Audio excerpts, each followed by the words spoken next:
Apa itu beleng-beleng? Bodoh, bukan. Beleng-beleng itu tahu tapi dia langgar. Dia tahu serangan fajar haram, tapi dia terima. Hati-hati.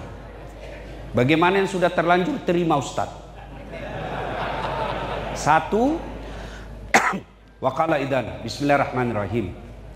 Ya ayyuhalladzina amanu dukhulu fis-silmi kafatan wa la tattabi'u khutuwatis syaitan innahu lakum aduwwum mubin. Wahai orang-orang yang beriman, masuklah engkau ke dalam Islam secara sempurna, bukan Islam pencitraan, bukan Islam pilkada, bukan Islam pilpres, Islam secara benar. Dan janganlah engkau ikuti langkah-langkah setan, karena sesungguhnya setan itu musuh yang nyata bagi kalian.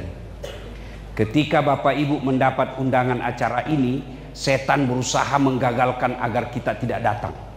Nggak usah kau datang, nggak usah kau datang, capek. Lebih baik kau tidur di rumahmu. Nggak usah kau datang, nggak usah kau datang. Lebih baik kau rehat. Tapi karena kita mengharapkan bungkusan, bukan kan? Nah, kalau begitu nggak usah. Bawa sini bungkusan, saya bawa pulang. Ya. Tapi kita datang ke tempat ini. Apakah setelah duduk di tempat ini setan menyerah? Tidak, dia goda lagi setan agar kau tidak dengar ceramah. Tidak usah dengar ceramah, tidak usah dengar ceramah. Pegang HP-mu, pegang HP-mu. Jadi orang pegang HP ketika saya ceramah, sesungguhnya kena godaan setan. Bagaimana kau dengar ceramah kalau sibuk begini? Gimana kau mau dengar ceramah kalau kau sibuk begini? Sudah dikasih tahu, masih kau pegang juga HP-mu. Bukan kena godaan setan, kau sudah jadi setan. Bagaimana Bapak mau konsentrasi dengar ceramah kalau sibuk dengan HP? Itu setan itu. Termasuk itu konsumsi di depan. Bisa jadi kena godaan setan. Begitu sudah terima satu, dia goda setan. Buka. Apa isinya? Buka apa isinya? Bagaimana setan supaya kita tidak dengar ceramah? Sudah dibuka, dia bilang setan, coba makan, coba, enak enggak? Itu setan. Supaya apa? Supaya kita tidak dengar ceramah. Maka ibu bapak simpan dulu HP-nya. Bisa? Bisa? Simpan dulu HP, enggak usah merekam. Bisa? Ibu-ibu yang pegang HP, saya doakan suamimu kawin lagi. Baru disimpan HP-nya. Enggak? Wa qala idzan bismillahirrahmanirrahim. Innallaha wa malaikatahu yusalluna 'alan nabi. Ya ayyuhalladzina amanu sallu 'alaihi wa sallimu taslima. Sesungguhnya Allah dan para malaikatnya bersalawat kepada Rasulullah Muhammad sallallahu alaihi wasallam. Maka wahai orang-orang yang beriman, bersalawatlah kalian kepada Rasulullah dengan sebaik-baik salawat. Tuan puan yang saya hormati, saya perlu jelaskan. Ini rahasia ya, jangan kasih tahu yang tidak dengar. Ini rahasia. Orang masuk surga bukan karena tidak ada dosa. Kalau orang masuk surga karena tidak ada dosa, tidak ada isinya surga kecuali Muhammad sallallahu alaihi wasallam. Mana ada manusia yang tidak ada dosanya? Ayo tunjukkan sama saya. Mana manusia yang tidak ada dosanya? Ini di depan saya. Muka-muka penuh dosa juga ini Pak. Ini yang bicara. Banyak juga dosa saya. Jangankan kita, kurang apa mulianya para nabi. Bapak pikir semua nabi tidak ada dosanya? Nabi Adam saja, manusia pertama, nabi pertama, ada dosanya. Apa dosanya? Makan buah huldi. Iya. Nabi Ibrahim, kakek dan bapak para nabi, ada dosanya? Ada. Bohong ketika dia diri Raja Namrud. Nabi Yunus ada dosanya. Dia sangka buruk dalam dakwah, dia tinggalkan tugas dakwanya. Nabi Nuh ada dosanya. Dia gagal didik anaknya. Itu nabi. Apalagi bapak-bapak yang banyak pinjol. Mana ada manusia yang tidak ada dosanya? Semua kita punya dosa. Lalu kenapa orang masuk surga? Saya kasih ilustrasi sederhana. Contoh paling gampang. Mohon maaf. Ya. Bapak lihat ini. Lihat ini. Bapak lihat ini. Anggaplah ini bohong sama istri. Rapat ternyata pergi merapat. Anggaplah ini bohong sama suami. Alasan pergi pengajian. Pengajiannya setengah jam, gosipnya 2 jam. Anggaplah ini nipu bos di kebun sawit. Anggaplah ini kasar bicara sama pembantu. Nih, dosa. Lihat. Lalu ketika saya simpan di belakang ini, Bapak lihat? Bapak lihat? Bapak lihat enggak ini yang tadi? Inilah kebaikan-kebaikanmu. Salatmu, puasamu, zikirmu, salawatmu. Itulah makna dari hadis. Tutupi segala dosa dan kesalahanmu dengan memperbanyak kebaikan. Kenapa? Tidak kelihatan. Banyak amalnya. Maka tuan-tuan yang merasa banyak dosa supaya masuk surga, amalmu, kebaikanmu harus lebih banyak daripada dosamu.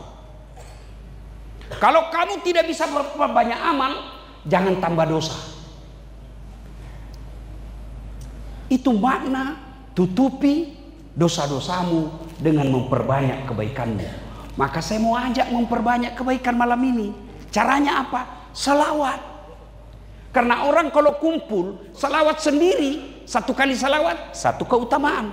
Tapi kalau berjamaah seperti ini, sekali salawat pahalanya lebih banyak daripada jumlah air hujan. Saya mau ajak salawat, bisa? Ayo kita salawat bareng-bareng. Salatullah salamullah ala toha rasulillah.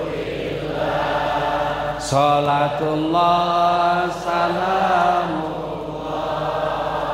ala yasin habibillah. Tawassalna bismillah wabil hadi rasulillah wa kulli mujahidin lillah bi Alhamdulillah. Terima kasih Bapak Ibu saudara-saudara sekalian, teristimewa Sahibul Bait Bapak Haji Halim beserta keluarga, guru saya Profesor Dr. Said Agil Al-Munawar yang hadir di tempat ini, guru kita Habib Umar Abdul Aziz yang insya Allah dimuliakan rahmati Allah Subhanahu wa Ta'ala, wali kota terpilih. Bapak berdoa umur panjang, siapa tahu ajal menjemput Bapak tidak jadi dilantik. Doa umur panjang sampai bulan 2. Bapak Kemas Yahya Jampitsus pada zamannya, yang insya Allah dimuliakan rahmati Allah, teristimewa sahabat saya yang memaksa saya datang ke sini, Kok Awi Liu untuk beliau.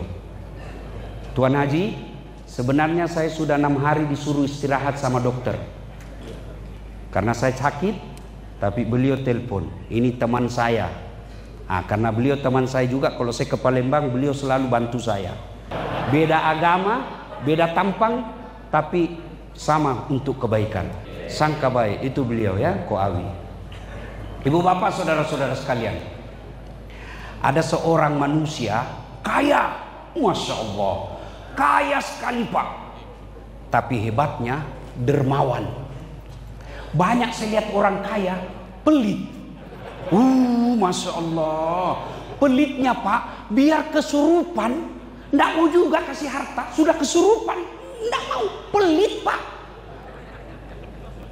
Tapi ini kaya dermawan, kaya dia bantu orang, seluruh makhluk yang ada di langit memujinya. Hebat kau ini, kaya dermawan, kaya pemurah yang banyak, kaya pelit serakah. Lalu apa kata setan? Dia begitu karena dia kaya. Coba kalau dia miskin, tidak mungkin dia begitu. Kata Allah, saya lebih tahu dari kau. Kata setan, kalau begitu berikan saya kesempatan menguji imannya. Kata Allah, silakan. Datanglah ini setan, dia uji, dia coba apa? Hancur seluruh hartanya. Yang tadinya kaya bangkrut, seluruh kebunnya terbakar, seluruh binatang ternaknya kena hama, mati, mendadak miskin. Kan memble Pak, kaya tiba-tiba jadi kere. Saya berdoa, ya Allah, kalau ada harta yang kau berikan, biarlah saya yang tinggalkan harta itu, jangan dia yang tinggalkan saya. Bayangkan kalau tadi punya mobil tiba-tiba hilang, memble kan Pak. Tapi kalau kita yang tinggalkan mobil, tidak ada masalah. Tapi hebatnya, setelah datang setan, dia goda. Manusia yang cerita ini namanya Nabi Ayub. Kata setan, Yub, ngapain lagi kau sembah Tuhanmu? Dia ambil hartamu. Tuhan macam apa itu yang kau sembah? Dia ambil hartamu, berhenti kau sembah. Apa kata Ayub? Setan, harta ini titipan Allah. Ini Allah yang kasih, dititip, namanya titipan. Kalau yang punya mau, ambil. Dengar ini yang kaya. Ada orang kaya di sini? Ada? Dengar baik-baik ini yang kaya. Ada anak orang kaya di sini? Dengar ini anak orang kaya. Punyalah sifat seperti tukang parkir. Coba lihat itu tukang parkir Pak. Banyak betul mobilnya Pak. Sampai puluhan mobilnya dengan segala macam merek. Begitu orang ambil mobil, dia santai. Datang yang punya mobil, kasih 2.000. Mohon ikhlas Pak, 2.000 aja. Dia tidak pernah marah. Kenapa? Karena dia yakin ini bukan mobil saya, titipan. Ini, Masya Allah, titipan Pak Haji. Kalau Bapak capek, titip ke saya Pak. Titipan Pak. Kata setan, ngapain kau sembah? Tapi kata Ayub, titipan Allah. Dia yang punya, Allah ingin mengambilnya, silakan.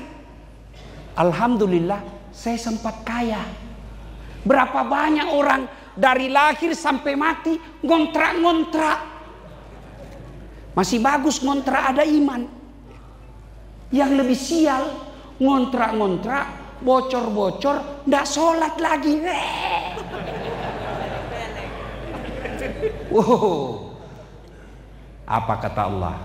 Kau tengok kan setan, dia beribadah bukan karena dia kaya, memang karena cinta kepada aku. Hartanya habis, dia tetap beribadah.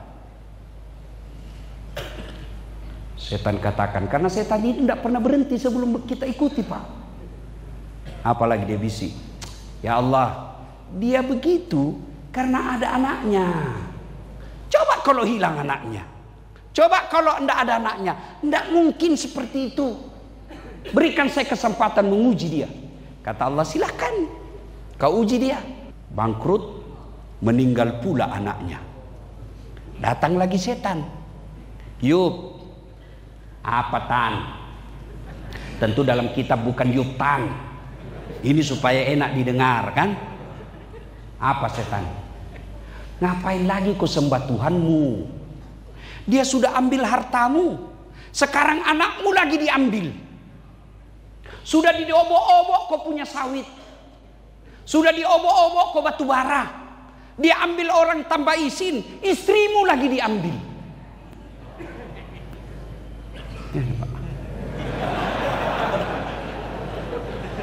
Anakmu lagi diambil. Ngapain kau sembah Tuhanmu? Apa kata Nabi Ayub? Anak titipan Allah. Ya namanya yang penitip mau ambil, silakan. Berapa banyak orang dari lahir sudah menikah, tidak punya anak, Saya alhamdulillah punya anak. Sempat saya nikmati anak. Berapa banyak orang sudah menikah, tidak punya anak. Ada juga yang lebih hebat. Tidak menikah, punya anak. Ada begitu? Ada, Pak. Tapi Nabi Ayub tetap beribadah. Kata Allah, apa kau setan? Kau hebat itu hambaku. Hartanya sudah habis, anaknya sudah meninggal, tapi tetap beribadah. Apa kata setan? Enggak. Dia begitu karena dia sehat. Coba kalau dia sakit. Kata Allah, saya lebih tahu dari kamu. Silakan. Coba uji dah. Aduh, sakit Pak Nabi Ayub. Sakitnya menurut ilmu kedokteran yang saya baca, sampai detik ini Pak Haji, belum ada yang pernah sakit samanya sakitnya Nabi Ayub. Kalau Bapak alhamdulillah masih bisa duduk-duduk, dengar ceramah. Datang istrinya, Bang, abang kan Nabi, berdoalah, minta kepada Allah. Apa kata Nabi Ayub? Saya baru 16 tahun sakit. 16 tahun Pak. 16 tahun Pak Haji. Nabi Ayub sakit 16 tahun. Kata bininya, kau berdoa, kamu kan Nabi. Apa kata Nabi Ayub?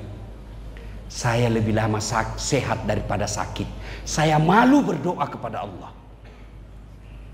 16 tahun. Bapak baru influenza 2 bulan. Ya Allah, capek saya sudah, ya Allah. Aduh, kenapa saya kadang-kadang begini? Kenapa bukan yang tukang judi, ya Allah? Saya soleh, ya Allah. Wah, kok kalah solehnya Nabi Ayub? Ini manusia 20 tahun sehat, 2 hari sakit, yang 2 hari dia ingat. 20 tahun kau kaya, tiba-tiba bangkrut, itu pun kau masih punya rumah, itu pun kau masih punya tabungan, itu pun masih kau punya mobil, sudah merasa, Allah kenapa kau kasih begini saya, kau tidak adil. Belajar Nabi Ayub. Sakit, baru sakit 2 hari, mencret, tidak sholat, ya Allah. Capek sudah saya menghadapi sakitku ini, ya Allah. Kata Allah, malaikat karena dia sudah capek, cabut nyawanya.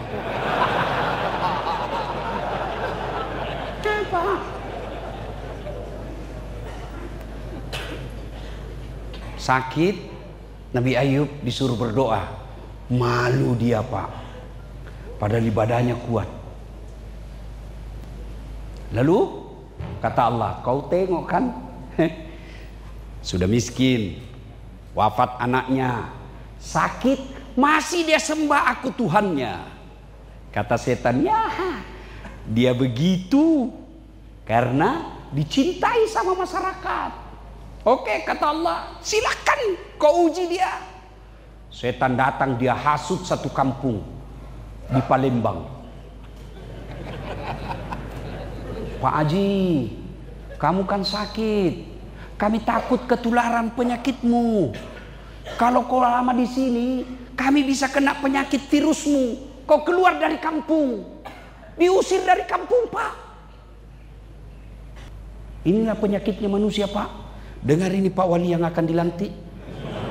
Oh, Bapak kalau jadi pejabat Pak, biar semut datang ke rumah Pak. Datang, yang tidak bantu kita pun datang. Saya Pak 4 suara di rumah saya kemarin Pak. Siapa? Begitu manusia Pak. Tapi ketika Bapak hilang jabatan, jangankan orang lain Pak, keluarga aja tidak ada lagi yang mau datang. Ada kawan saya, tadinya pejabat besar, tinggi, tiba-tiba pensiun. Pak, Jampitsus pasti rasakan. Iya kan Pak? Iya. Ketika pensiun, tidak ada, dia bilang Ustaz, tidak ada lagi kenal saya. Saya bilang, dengar Pak, jangankan manusia, kucing saja Kalau dia tahu tidak ada ikan di rumah, dia tidak akan datang itu. Itulah penyakitnya manusia. Kata Nabi Ayub, saya sudah bantu kalian. Kenapa kau tidak tolong saya? Kenapa? Tidak usah kau tolong saya. Jangan kau usir saya. Apa kata pemukanya waktu itu? Kami tahu kau dermawan bantu kami, tapi kami takut ditulari penyakit. Akhirnya Nabi Ayub diusir, Pak. Dia tinggalkan kampung halamannya. Dia pergi hidup di tengah padang pasir, hanya berataskan pohon kurma. Tapi tetap beribadah, tetap taat beribadah kepada Allah. Kata Allah, kau ingat itu, kau tengok itu, habis harta, anak wafat, sakit, diusir dari kampungnya, dia tetap beribadah. Kata setan, dia begitu karena ada istrinya. Coba kalau tidak ada istrinya. Kata Allah, silakan kau coba. Coba lagi. Datang istrinya, bang, abang ini kan nabi, berdoalah. Saya malu dek, kalau begitu bang, urus dirimu sendiri, saya tinggalkan kau. Masya Allah. Ada istri begitu, Pak. Waktu kita belum pensiun, sayang betul. Waktu kita kaya, sayang betul. Begitu kita pensiun kena sakit-sakitan, dia bilang, say goodbye bang. Dia tinggal suaminya. Datang lagi setan. Ayub, ngapain kau beribadah kepada Tuhanmu? Tuh istrimu tinggalkan kamu. Apa kata Nabi Ayub? Istri titipan Allah. Kalau Allah mau ambil, silahkan. Kalau saya, kau mau pergi, pergi saja. Ku tambah lagi yang baru. Tapi kata Ayub kepada istrinya, silahkan kau pergi deh. Tapi ingat, kalau kau pulang kepadaku, saya cambuk kau 100 kali. Pergi. Harta habis. Anak wafat. Sakitnya luar biasa. Diusir dari kampungnya cepat. Ditinggal sama istrinya. Hidup di padang pasir sendiri dalam keadaan sakit. Beliau tidak bilang, ya Allah, sembuhkan saya. Ya Allah, angkat penyakitku. Tidak. Beliau hanya minta, ya Allah, jangan kau ambil hati dan lidahku. Lalu takjub seluruh makhluk yang ada di langit. Allah perintahkan kepada malaikat, malaikat, kau turun, hentakkan kakinya Ayub ke tanah. Hentakkan kakinya di tanah. Dengan izin Allah keluar air. Kira-kira seperti kejadiannya air Zam-Zam. Keluar air. Lalu Ayub alaihissalam diperintah oleh Allah, Ayub, buka bajumu, sumbat air yang basah itu keluar itu, basah bajunya, usapkan ke seluruh tubuhmu. Kalau mendengar kisah ini, lepas sudah rasa beban kita. Haji Halim siapalah beliau? Kaya, tapi masih lebih kaya Nabi Ayub alaihissalam. Dermawan membantu orang, masih lebih dermawan Nabi Ayub. Sakit, masih lebih berat sakitnya Nabi Ayub. Nabi Ayub manusia, Nabi Pak. Haji Halim manusia biasa. Tapi Allah menguji Nabi Ayub. Untuk apa Allah kasih ujian meninggal istri? Alhamdulillah, banyak orang meninggal istrinya tidak didapat jenazahnya. Banyak orang meninggal istrinya tidak ada di tengah-tengahnya. Alhamdulillah, istri tercinta dimakamkan di pekarangan rumah. Yang artinya setiap saat Haji Halim bisa berkomunikasi dengan istri. Jangan pikir orang meninggal tidak melihat kita. Dia lihat ini Pak. Itu almarhumah, salah satu anggota majelis taklim yang sering dengar ceramah saya. Ini mungkin kebaikan beliau sehingga saya bisa hadir di tempat ini. Saya dilarang dokter Pak. Alhamdulillah, meninggal bisa setiap saat diajak bicara.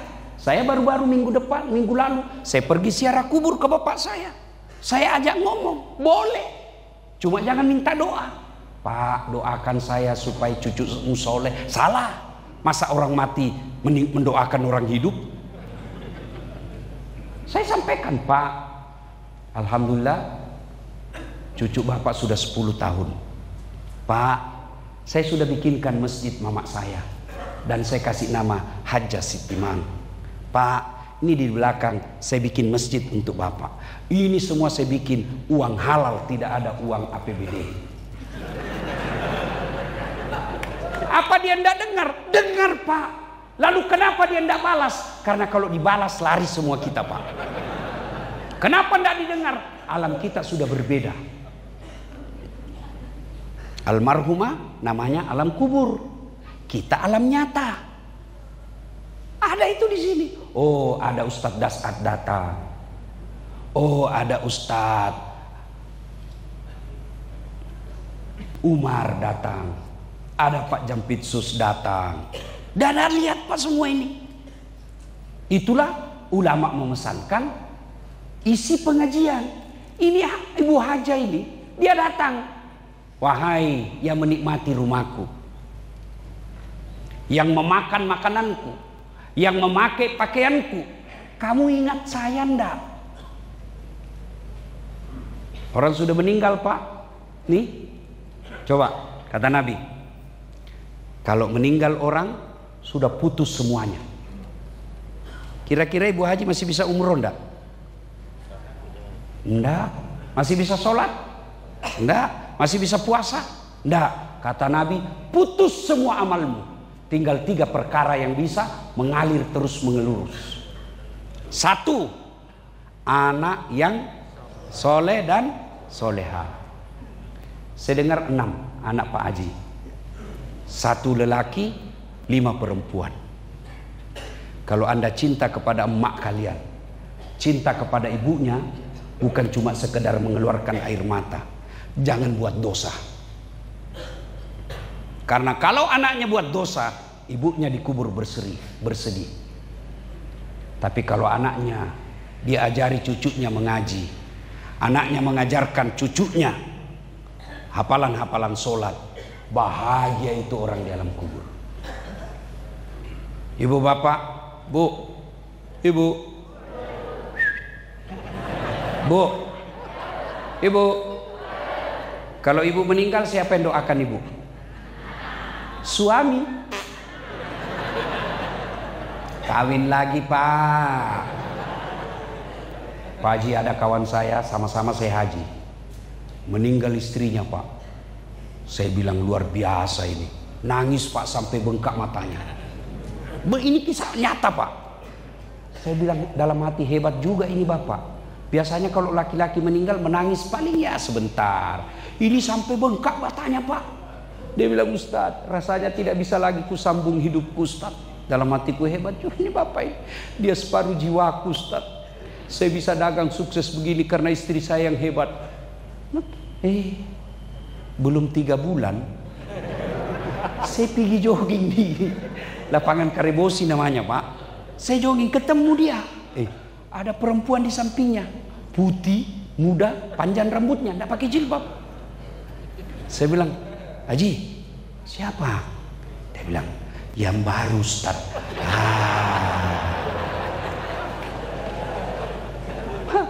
Kawin lagi, Pak. Dia dengarlah istri saya ini, mamanya ceramah saya soal ini. Dia bilang, Ustaz, jadi katanya itu ceramahmu kalau suami istri meninggal, suami kawin lagi. Jadi kalau misalnya saya duluan meninggal, Ustadz mau kawin lagi.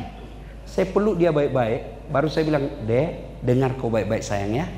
Jangankan kau meninggal, masih hidup saja sekarang, saya selalu berpikir kawin lagi. Apalagi kalau kau sudah mati. Ya.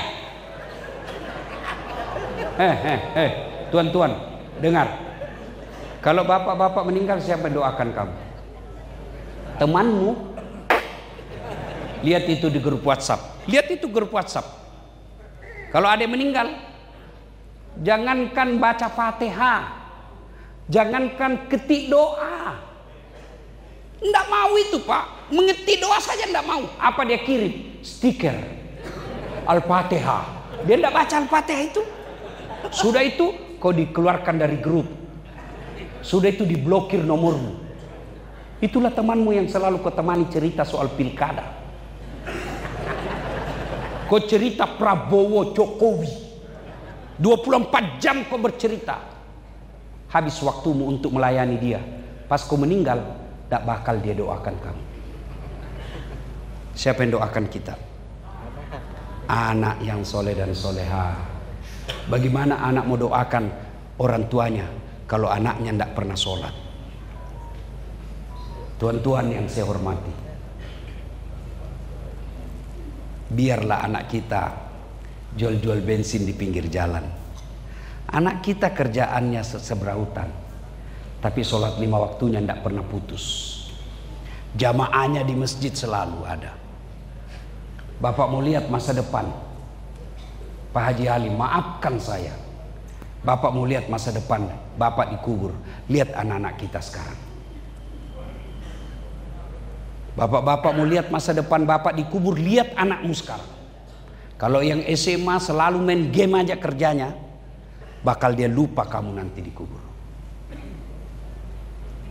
Anakmu tidak pernah kau dapati baca Yasin malam Jumat, bakal dia lupa kamu nanti.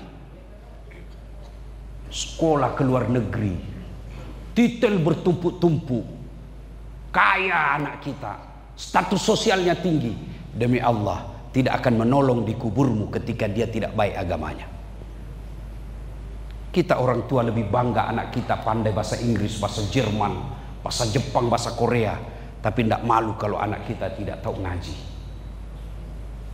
Kalau dia pandai bahasa Inggris, emang apa kelebihannya? Apa kelebihannya pandai bahasa Inggris? Jarang yang begitu. Siapa bilang jarang? Kau ke Inggris, anak-anak di sana Pak semua bahasa Inggris. Apa kelebihannya? Emang kalau anak kita pandai bahasa Inggris, dia berdoa nanti pakai bahasa Inggris. Oh my God, please help me my mother. Enggak, dia pakai bahasa Palembang juga. Saudaraku, mari jaga anak-anak kita. Kepada ahli waris, jangan marah. Ini gunanya dakwah.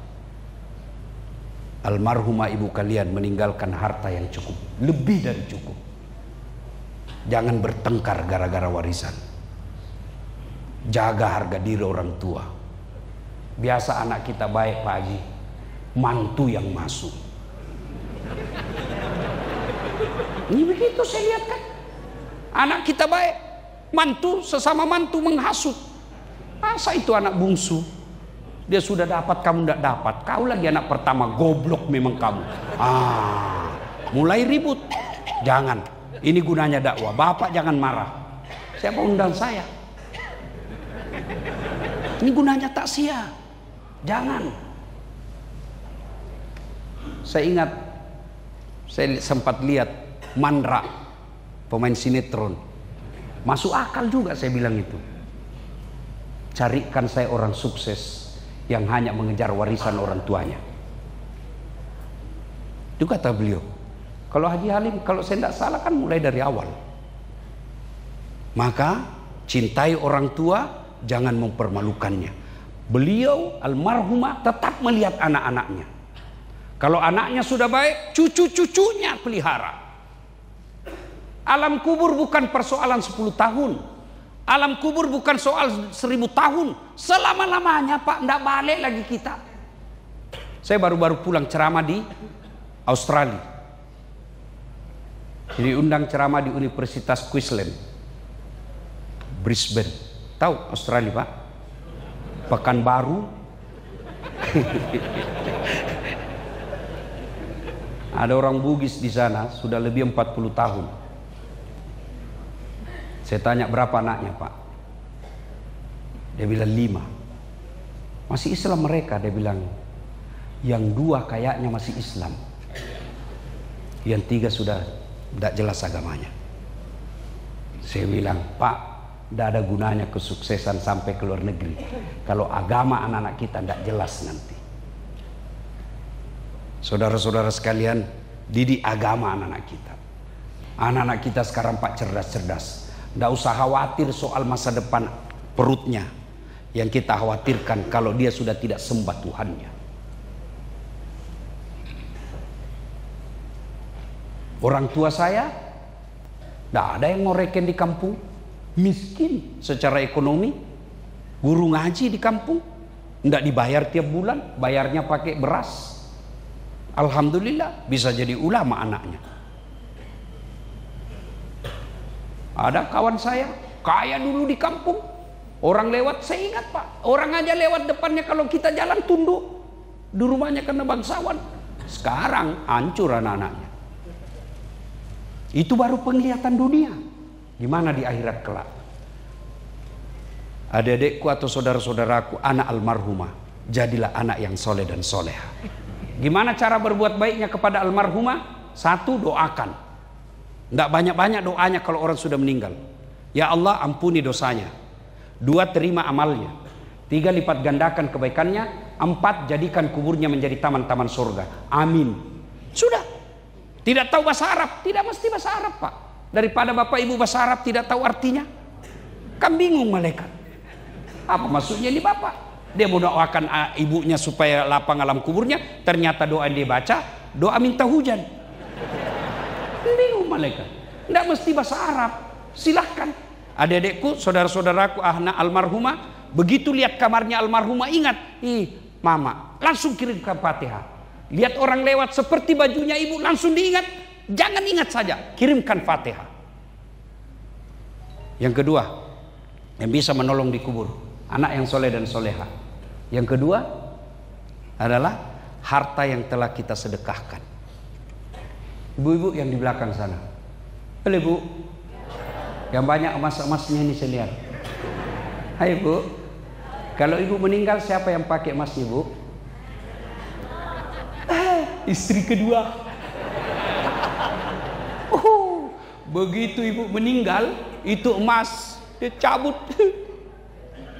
Ini cincin kawin kita dulu ibu. Tidak mau keluar, dia kasih sabun.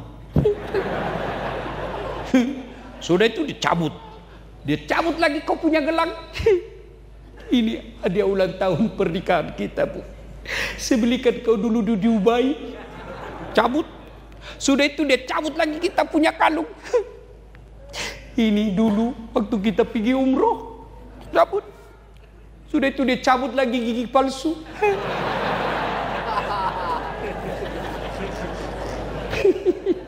Sudah itu dibungkus rapi-rapi. Bu, kenapa kau terlalu cepat tinggalkan saya Bu? Dia simpan rapi-rapi di lemari. 3 bulan kemudian ketemu janda, teman SMA-nya. Langsung diambil itu emasnya yang sudah dibungkus rapi-rapi. Dia datang bawakan si janda. Dek, ini perhiasan istri saya sudah mati, kau pakai lain sayangnya. Bu, daripada emas berlian dipakai istri kedua, mending kasih anak yatim piatu. Jadikan dia masjid. Kasihan kadangkala saya lihat orang kaya, banyak hartanya, tapi tidak ada amal jariahnya. Saya tidak tahu sudah berapa masjid dibikin almarhumah. Bikin masjid. Anak yang baik dia musyawarah. Itu ada tanahnya emak. Memang kita punya hak. Lebih baik kita jual, jadikan dia masjid. Selama masjid itu dipakai, emaknya dapat kiriman pahala. Jadikan amal jariah. Bapak-bapak anak sudah pada jadi, harta ada, jual, jadikan masjid. Ibu-ibu yang kaya, yang sudah muka-muka sakaratil maut, wah, itulah enaknya jadi orang kaya Pak. Kalau kita kaya, biar palsu orang juga bilang asli. Coba kalau anak-anaknya almarhumah pakai emas palsu, orang bilang masa palsu? Asli itu. Kalau kita orang miskin, biar sudah asli, Dia bilang apa? Bah, dari mana dia dapat? Maka ibu-ibu yang sudah kaya, orang sudah pada tahu kalian kaya, lebih baik jual yang asli, jadikan masjid, jadikan panti asuhan, kasih penghafal Quran. Yang palsu ibu bapak pakai. Ustadz, bagaimana saya mau punya amal jariah, saya mau punya anak penghafal Quran, tapi anak saya sudah tua dan susah lagi menghafal. Jangan putus asa. Caranya apa? Datang ke pesantren Ustadz Umar. Bib, ada penghafal Quran? Ada. Berapa biayanya 1 bulan? 300.000. Saya tanggung dia sampai sarjana. Selama anak itu menuntut ilmu, ibu sama punya anak kandung sendiri, meskipun bukan dari rahim ibu. Bapak yang ada harta, ada anak, kita punya tahu sepupu kah itu, kemanakan kah itu, dia bagus agamanya, pandai belajar agama, tapi berhenti karena tidak ada duitnya, sekolahkan, bawa ke Timur Tengah, pulang jadi ulama, sama anak kandungnya bapak punya ulama. Jadikan anak yang soleh dan soleha sedekah. Ustadz, saya tidak bisa bangun masjid. Sudah, sumbang sandal. Dicuri orang, alhamdulillah, berarti mau baru lagi. Carikan saya orang pak yang bangkrut karena dermawan. Cari. Saya banyak mendapat informasi. Salah satu sebab Pak Haji Halim bisa seperti sukses sampai sekarang ini karena dermawan. Carikan saya orang pelit, orang-orang yang dermawan disenangi orang, di bangkrut. Tidak pernah kita dengar, Ustadz itu rumah putih kaya dulu, hanya karena dia dermawan bangkrut. Tidak ada pak. Dan tidak ada orang tidak senang orang dermawan. Saya mau tanya, bapak-bapak senang menantu yang pelit atau dermawan?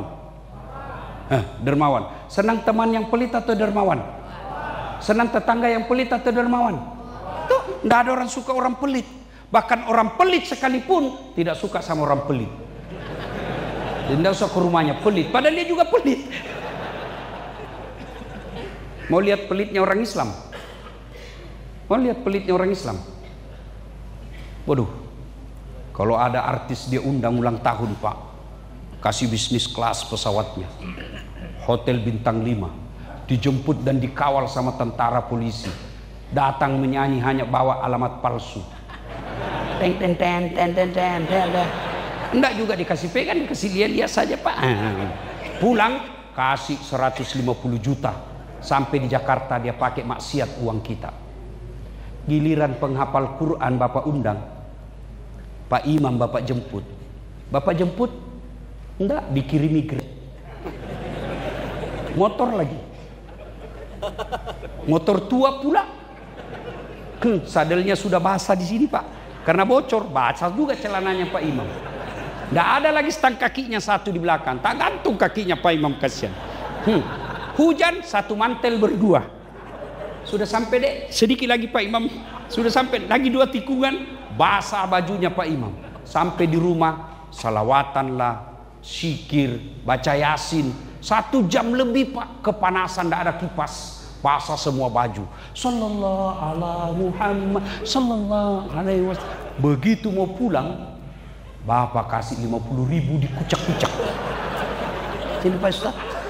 Kata suaminya, itu Pak Imam dia tinggalkan kerjaannya, dia datang salawati rumahmu supaya berkah, dia doakan ibumu supaya berkah, masa cuma 50 kau kasih?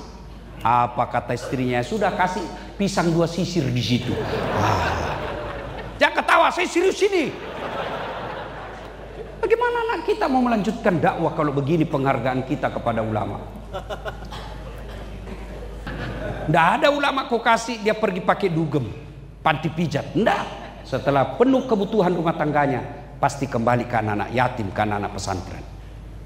Berdermalah, karena itulah yang bisa menolong di kubur.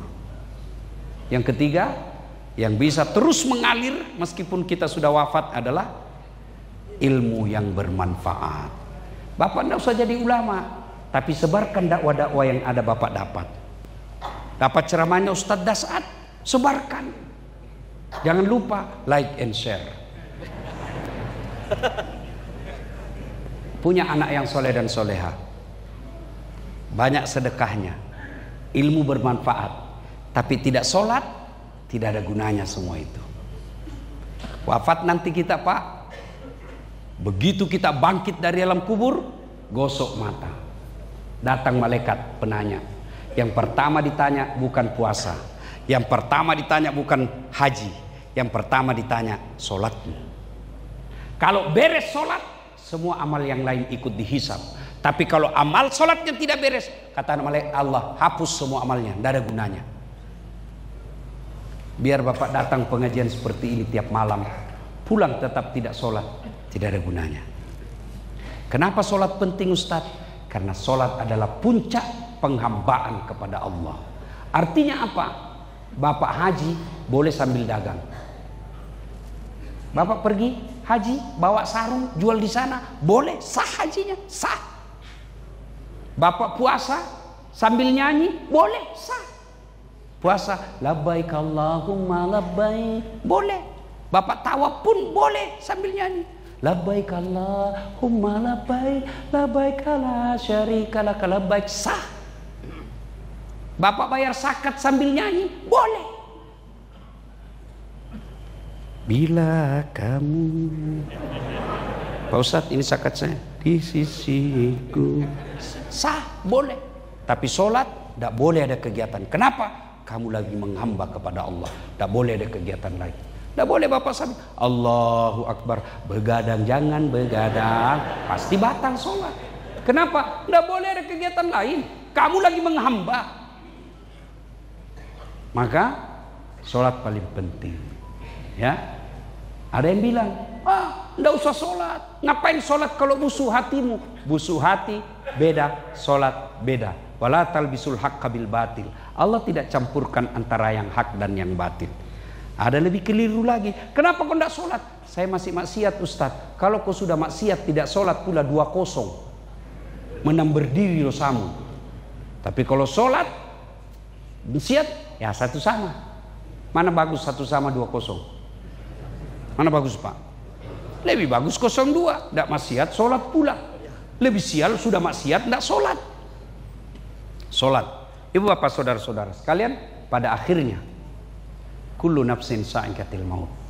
Semua yang hidup pasti akan mati. Al mautu babun. Mati adalah pintu yang setiap kita pasti melewatinya. Almarhumah sudah arwah. Apakah beliau sudah putus semuanya? Tidak lagi. Tidak putus segala-galanya. Anak yang soleh dan soleha akan dinikmati kebaikannya oleh almarhumah. Harta yang telah disedekahkan ataupun akan disedekahkan akan dinikmati oleh almarhumah. Dan kalau ada ilmu nasihat-nasihatnya, diajari anaknya memasak, diajari cucunya mengaji, itulah yang akan mengalir terus menerus meskipun sudah tulang belulang. Ibu bapak saudara-saudara sekalian, kematian adalah sesuatu yang pasti. Tidak usah banyak kita ingin bapak ibu ingat ceramah saya. Cukup sebelum tidur tanya diri kita masing-masing. Kematian adalah sesuatu yang pasti. Sudah siapkah saya menghadapi kematian? Dan apa bekal dalam menghadapi kematian? Sebaik-baik bekal adalah agama. Salah satu diantaranya birrul walidain. Berbuat baiklah kepada kedua orang tuamu dan dirikan sholat secara konsisten. Inilah yang disebut hablum minallah, hubungan kepada Allah. Sebelum ibadah yang lain, sholat dulu ini perbaiki. Hablum minannas, sebelum baik sama tetangga dan teman kantor, yang paling utama kepada kedua orang tua. Mudah-mudahan kehadiran kita ini akan menjadi amal penyejuk kubur